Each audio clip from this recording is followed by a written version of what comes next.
Welcome to a Foxy Tech Tips tutorial on clearing Siri's history on Mac. If you find this video helpful, please consider subscribing to my channel and liking the video. Start by clicking the Apple logo in the top left corner. Choose System Preferences from the menu that appears.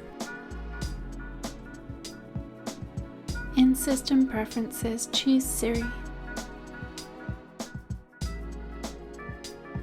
At the bottom to the right of Siri History, click Delete Siri and Dictation History.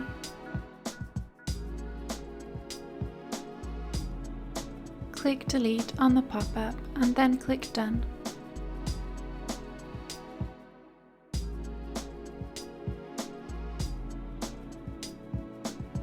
Your Mac's Siri history is now deleted.